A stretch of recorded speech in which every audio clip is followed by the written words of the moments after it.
pessoal, como vocês estão? Eu sou Beatriz Aoki, professora de língua portuguesa, e hoje teremos uma aula para reconhecer as escolhas lexicais feitas pelo autor do texto. Mas se você está se perguntando o que é isso, fica tranquilo, até o final você vai entender. Antes de começar, preciso passar algumas informações para os professores e professoras que estiverem nos acompanhando.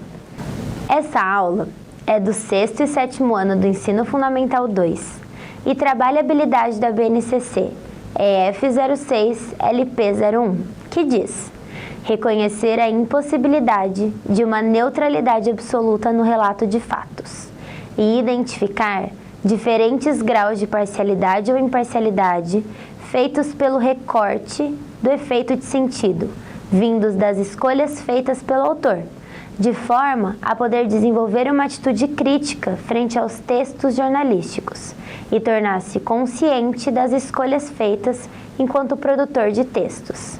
O objeto de conhecimento são os efeitos de sentido. Apresentações feitas, agora sim, vamos lá? Na última aula, falamos e aprendemos sobre dois gêneros jornalísticos muito importantes, a crônica e a charge. Mas para aqueles que já podem ter esquecido, vamos dar uma relembrada no que é um gênero jornalístico? Então vamos recapitular. Gêneros textuais definem-se principalmente por sua função social. São textos que se realizam por uma razão determinada em uma situação comunicativa, para promover uma interação específica. O que isso quer dizer na prática, a gente vai ver agora. Quer dizer que toda vez que você produz um texto para se comunicar, você já seleciona um gênero de acordo com o que você quer falar, para quem você quer falar e como você quer falar. E agora, na aula de hoje, nós vamos continuar vendo sobre os gêneros jornalísticos, ou seja, aqueles que circulam em jornais impressos ou eletrônicos. Mas diferente da última aula, hoje vamos nos atentar às escolhas lexicais utilizadas pelos autores destes textos. Mas espera lá, o que quer dizer lexical? Será que você sabe? Vamos dar uma conferida no dicionário? Significado de lexical é um adjetivo que faz referência ao léxico, ao vocabulário, relacionado com a palavra aspecto lexical. Então, será que agora facilitou por aí? Lexical tem a ver com as palavras. Então, as escolhas lexicais são escolhas de palavras de um autor que pode fazer quando produz um texto jornalístico. Ainda está difícil? Vamos pensar em um exemplo do nosso dia a dia, então. Vamos supor que você chegue para sua melhor amiga na escola e diga: nossa, como você está bonita hoje. Isso em um dia. E no outro, você diga para essa mesma amiga: nossa, como você está linda hoje. Reparem nessas duas orações. Em uma você disse bonita e na outra você disse linda. São palavras parecidas, não é mesmo?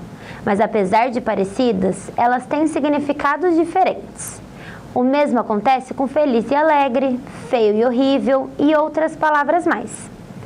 Quando isso acontece, dizemos que são palavras sinônimas, ou seja, que têm significado parecido. Você consegue pensar em mais palavras assim? Eu vou te dar um tempinho para isso.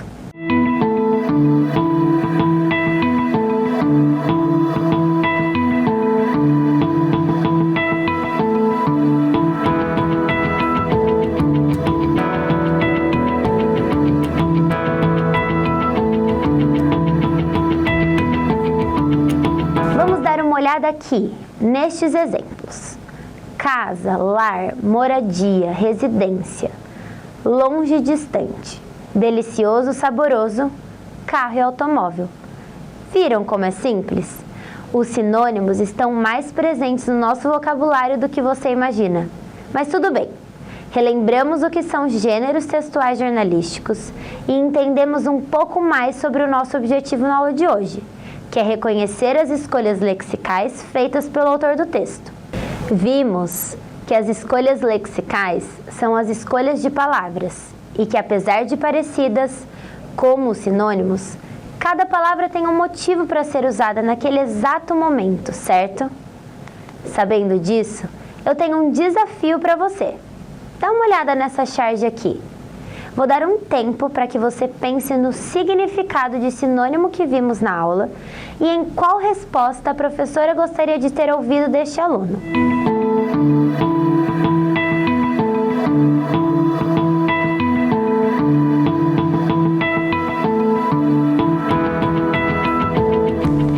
E aí? Será que quando ela perguntou o sinônimo de pobre, ela estava esperando esse tipo de resposta dele? Vamos pensar em qual resposta era esperada por ela e buscar qual é o sinônimo da palavra pobre: carente, desprovido, escasso e outros. Mas por que será que o aluno respondeu alegria de rico? Aí que está a diferença da charge. Geralmente esse gênero traz uma crítica por trás, e a crítica do aluno foi em relação a essa classe social. Outra coisa interessante que a gente consegue ver nessa charge é que a professora pergunta um sinônimo e o aluno responde com um antônimo. Mas espera, o que é antônimo? Dá uma olhadinha nesse vídeo que você vai entender. Se um sinônimo é uma palavra parecida com a outra, o que você acha que é antônimo? Do grego, o termo antônimo corresponde à união das palavras anti, que é algo contrário ou oposto, e onímia, que significa nome. Antônimos, então, são palavras que possuem significados contrários. Pense no contrário da palavra bom. Vou te dar um tempinho. O antônimo de bom é mau.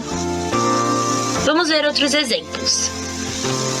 Um animal como o rato é pequeno e a girafa, grande. São antônimos. Uma porta pode estar aberta ou então fechada. Pode existir uma risada de alegria e um choro de tristeza. Rir e chorar são antônimos.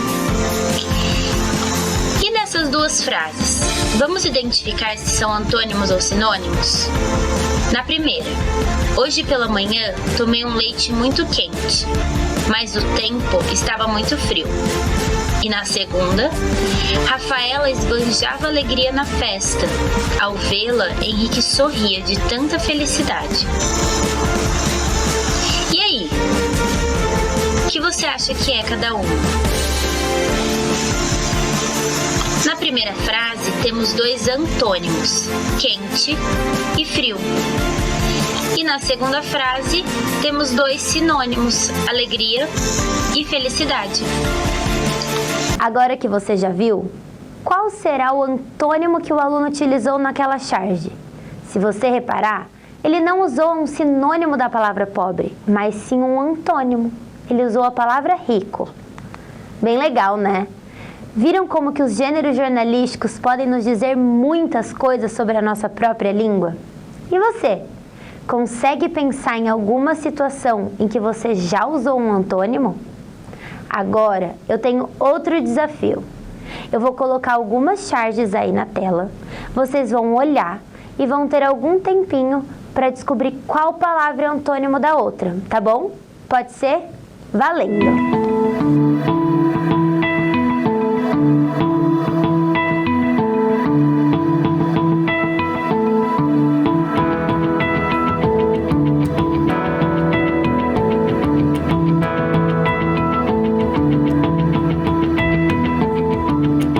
E os antônimos são sim e não. Viram como é fácil? Esse primeiro foi tranquilo, né? Agora vamos para a próxima. Valendo!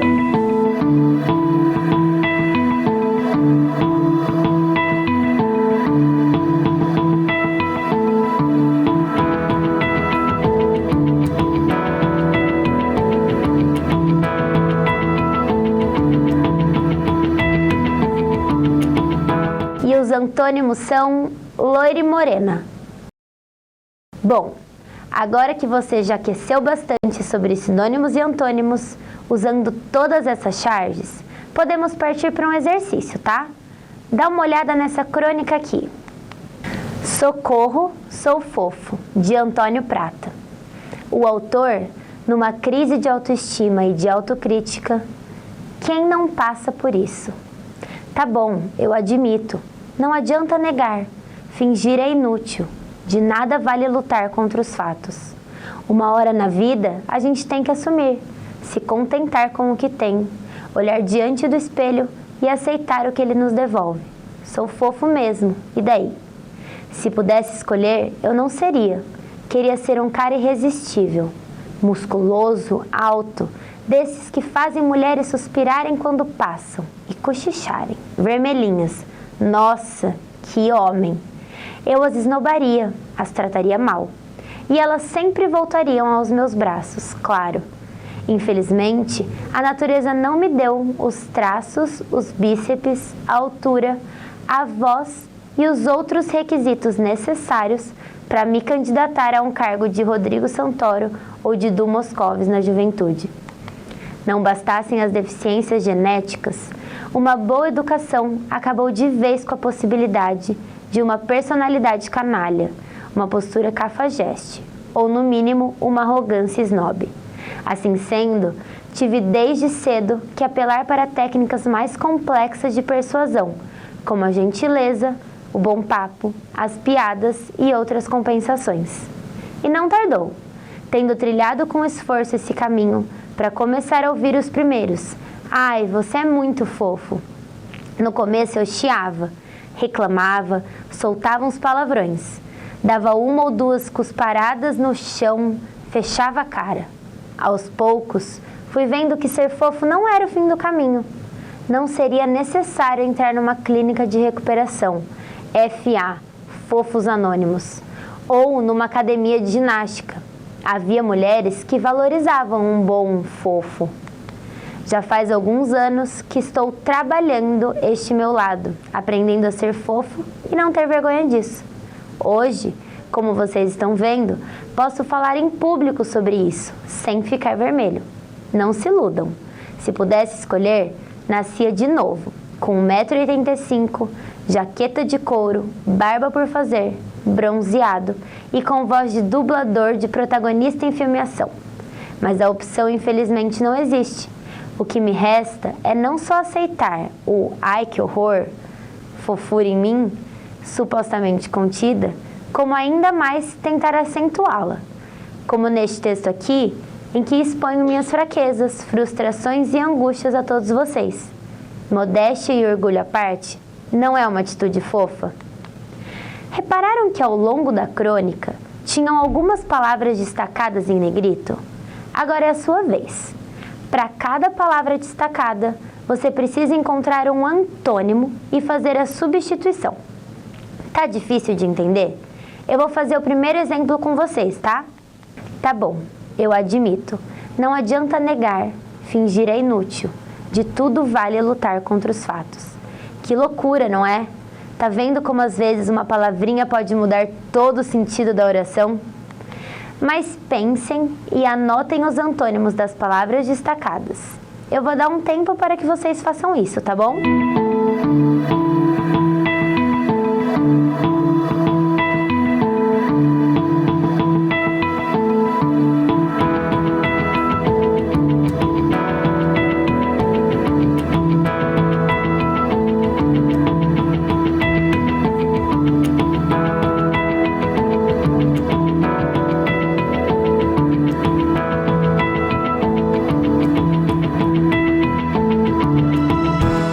O autor, numa crise de autoestima e de autocrítica, quem não passa por isso? Tá bom, eu admito. Não adianta negar, fingir é inútil. De tudo vale lutar contra os fatos. Uma hora na vida, a gente tem que assumir, se contentar com o que tem, olhar diante do espelho e aceitar o que ele nos devolve. Sou fofo mesmo, e daí? Se pudesse escolher, eu não seria. Queria ser um cara resistível, sem músculos, baixo, desses que fazem as mulheres suspirarem quando passam e cochicharem vermelhinhas. Nossa, que homem! Eu as esnobaria, as trataria mal, e elas sempre voltariam aos meus braços, claro. Infelizmente, A natureza não me deu os traços, os bíceps, a altura, a voz e outros requisitos necessários para me candidatar a um cargo de Rodrigo Santoro ou de Du Moscovis na juventude. Não bastassem as deficiências genéticas, uma má educação acabou de vez com a minha possibilidade de uma personalidade canalha, uma postura cafajeste ou, no mínimo, uma arrogância snob. Assim sendo, tive desde cedo que apelar para técnicas mais simples de persuasão, como a gentileza, o meu papo, as piadas e as compensações. E não tardou, tendo trilhado com esforço esse caminho, para começar a ouvir os primeiros "Ai, você é muito fofo". No começo, eu chiava, reclamava, soltava uns palavrões, dava uma ou duas cusparadas no chão, fechava a cara. Aos poucos, fui vendo que ser fofo não era o fim do caminho. Não seria necessário entrar numa clínica de recuperação, FA, Fofos Anônimos, ou numa academia de ginástica. Havia mulheres que valorizavam um bom fofo. Já faz alguns anos que estou trabalhando esse meu lado, aprendendo a ser fofo e não tendo vergonha disso. Hoje, como vocês estão vendo, posso falar em público sobre isso, sem ficar vermelho. Não se iludam, se pudesse escolher, nascia de novo, com 1,85 m, jaqueta de couro, barba por fazer, bronzeado e com voz de dublador de protagonista em filme de ação. Mas a opção, felizmente, não existe. O que me resta é não só aceitar o "ai que horror", fofura em mim, supostamente contida, como mais ainda tentar acentuá-la. Como neste texto aqui, em que exponho minhas fraquezas, frustrações e angústias a todos vocês. Modéstia e orgulho à parte, não é uma atitude fofa?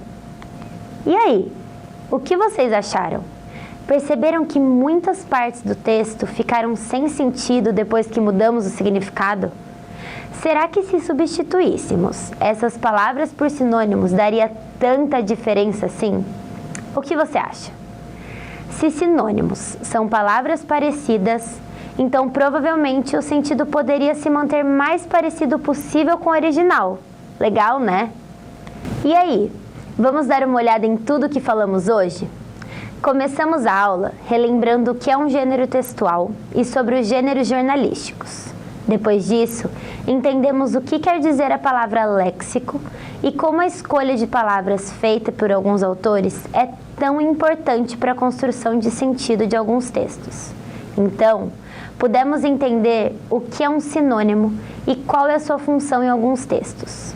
Da mesma forma, entendemos o que é um antônimo e como também alguns autores utilizam essas palavras em alguns textos jornalísticos, como a charge e a crônica. Por fim, vimos o quanto a escolha dessas palavras pode influenciar na construção do sentido do texto, pois se trocarmos uma palavrinha, a gente consegue mudar toda a compreensão que tivemos até então. O que vocês acharam da aula de hoje? Para a gente terminar, eu ainda quero propor uma brincadeira para que você faça em casa. Já pensou que você pode aprender antônimo das palavras jogando? Isso aí! Dá uma olhadinha nesse site. Nele você vai encontrar várias atividades para fazer sobre os mais diversos temas da língua portuguesa. Não tá acreditando? Vamos jogar uma partida juntos então?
pessoal, a aula de hoje está chegando ao fim, mas logo logo estamos de volta.